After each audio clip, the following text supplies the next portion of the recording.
Olá, hoje é quinta-feira, 15 de novembro. Está no ar o Conexão TV Unicinos. No feriado da Proclamação da República, a gente relembra esse fato histórico e fala sobre as consequências dele para a formação da sociedade atual. Conheça também o MS Avan, projeto inovador na área de saúde na internet que foi vencedor do Prêmio Roser de Empreendedorismo e Inovação, concedido pela Unicinos e pelo Tecnocinos. E tem ainda um bate-papo com os integrantes da Orquestra Rouxinol de São Leopoldo, que se apresentam no município neste final de semana. O Conexão TV Unicinos está começando, fique com a gente!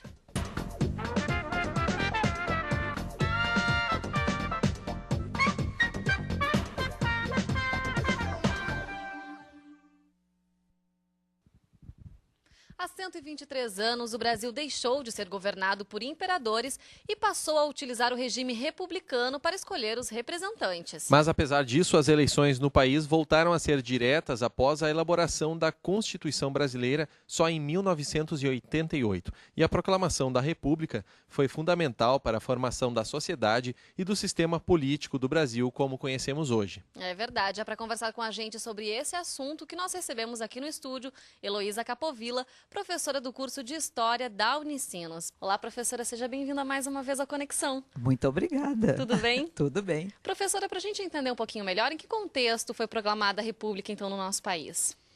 Num contexto de crise política especialmente, não é? Nós tínhamos ali, naquele momento, uma crise do gabinete de Ouro Preto. O imperador estava meio doente, várias vezes, e a princesa Isabel, neste momento, o estava substituindo. Então, era um contexto em que, nos 2 últimos anos, 88, especialmente com a abolição da escravidão, e o próprio ano de 89, traziam essa crise política muito acentuada, e também do ponto de vista econômico, quer dizer, neste conjunto político e econômico se percebia que o império estava ficando obsoleto no contexto das nações, especialmente na América Latina.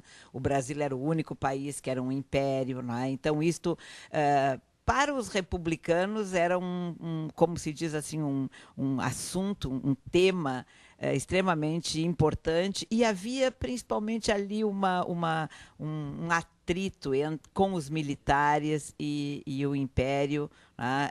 E isso aí vai trazer uma tensão que vai desembocar na proclamação da República. Eu diria que a proclamação da República, o ato em si, é um certo golpe militar, porque ele foi organizado nos bastidores, né? Não levantou o Marechal Deodoro naquele dia 15, vou lá fazer um pronunciamento. Houve uma organização anterior que levou ao ato do 15, a proclamação em si, né? Do 15 de novembro. E, professora, a classe média da época, ela estava crescendo e passou a querer participar mais dos assuntos referentes à política, né? E o que daria então, a classe média, então, a favor aí dessa fim do império.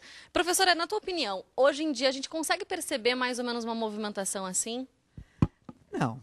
Acho que a classe média, desde sempre a classe média, quando enriquece, quando tem condições econômicas, seja a classe média, sejam as elites mais poderosas, né? Quando tem dinheiro, o outro passo é a participação política, não é? E eu penso que hoje as articulações de participação são positivas, extremamente positivas, no sentido da cidadania. Eu acho que não se pode dizer que é a mesma coisa, não é o mesmo objeto. Hoje a tentativa é realmente de participação, de cobrança, porque se sabe com muito mais clareza o que é uma república e especialmente uma democracia. Então, pressupõe cidadania. E a cidadania é participação, sim. Então, cobrar, saber cada um o que cada uma dessas partes, tanto a população quanto os governantes, têm que fazer, e a cobrança deve ser, eu acho, um exercício da cidadania, na minha opinião.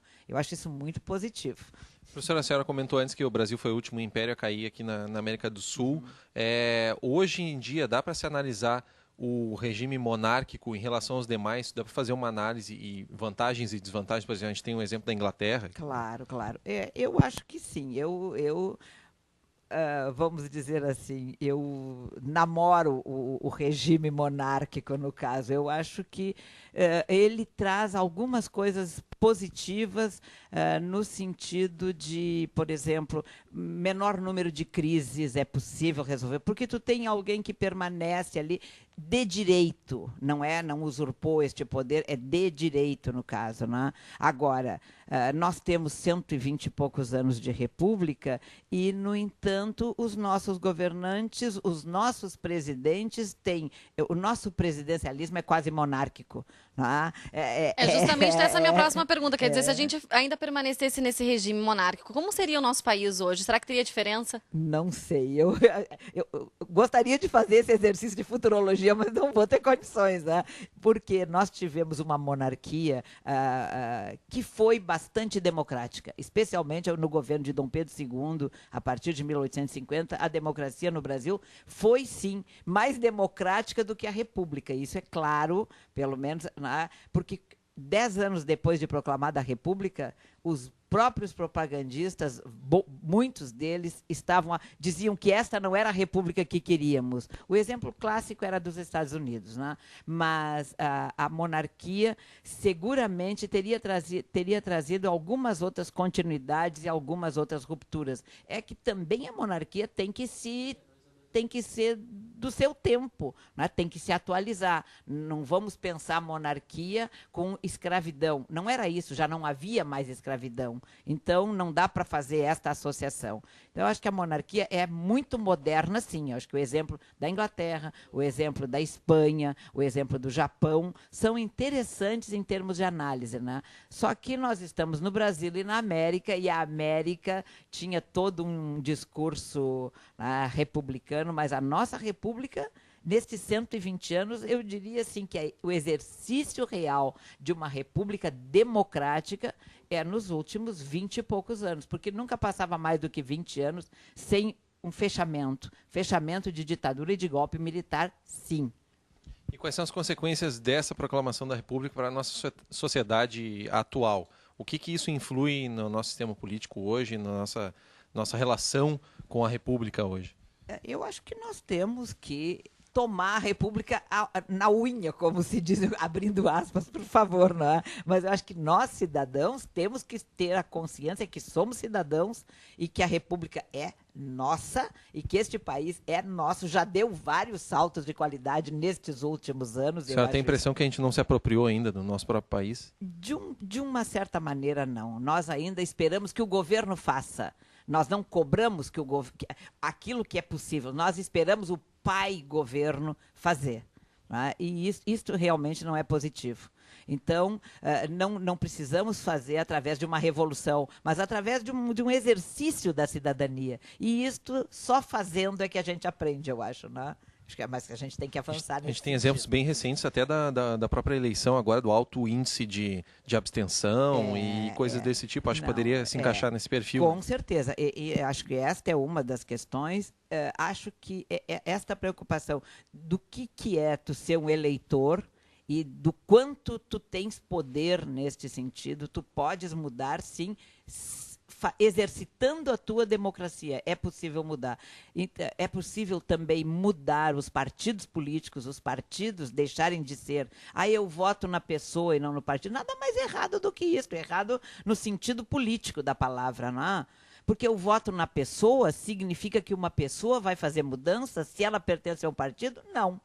O partido, por pior que seja, é dentro do partido que vai ocorrer a mudança. Então, melhorar os partidos e exigir que estes partidos, que são formados de cidadãos, exerçam, de fato, aquilo que dizem que vão fazer, nós estaríamos caminhando para coisas melhores, na minha opinião. E essa formação da cidadania, ela é muito importante que comece também na escola, né, professora? Como é que a senhora daria dicas até para as pessoas trabalharem ou até refletirem um pouquinho essa questão agora, nesse 15 de novembro?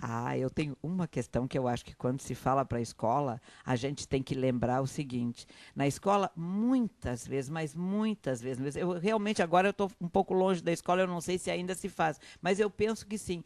Se faz duas coisas, pelo menos. Se elege a mais bela garota da escola, a mais bela prenda na época das festas juninas, enfim, né, ou setembro e tal. E aí a escolha se dá pela venda do voto. Depois, se tu ensina as crianças, quando pequenos, que não é o mais bonito ou o melhor, ou que tem tais condições, que é eleito, mas o que tem mais votos, porque vendeu mais votos, ora, se tu ensina a vender voto quando tu é pequeno, por que depois de adulto tu não vai vender o teu voto também? Me diz. O que faz diferença? Se a escola te proporciona vender o voto e tu que queria ser, porque era a mais bonita, a rainha da escola não és porque a tua colega que tu não acha tão bonita vendeu mais votos, é ela eleita. Sabe? A consciência acaba não sendo desenvolvendo. Tu amorcega esta consciência. Não, vamos exercer quem tem que sustentar a escola, seja a associação de pais com o Estado, isso é função do Estado e aos pais cabem cobrar, né? Mas não vender um voto para qualquer coisa. Jamais, se tu não queres que se venda o voto na época da eleição, então não ensine a vender o voto em criança. Professora, para a gente encerrar, quem está em casa nos vendo nesse dia 15 de novembro, então, poderia refletir de que maneira para melhorias do nosso país e para refletir um pouco sobre o que é esse feriado, não simplesmente, não estou trabalhando hoje, não estou estudando, estou em casa descansando. Fazendo o teste do feriado, né? Senão não pode ter feriado, na verdade. Não vai ter feriado se não souber do que se trata, não é? Que nós não tenhamos mais golpes militares, não é? Nenhum sentido. Que os militares exerçam a sua função, que é muito importante no Estado, mas que a sociedade civil se aproprie deste país no bom sentido e escolha aqueles que ela julgar melhor, seja no município, no Estado ou no país, que ela julgar melhor para o exercício, para que este país seja realmente grande do tamanho que ele é, de fato. Todo mundo seja participativo, né, professora? E não ache política uma coisa chata. Absolutamente. A gente pode ajudar a melhorar. Tá certo, professora. Muito obrigada pela tua presença e pelas informações. No próximo bloco, conheça o projeto vencedor do Prêmio Roser de Empreendedorismo e Inovação deste ano, concedido pela Unicinos e pelo Tecnocinos. Não saia daí, nós já voltamos.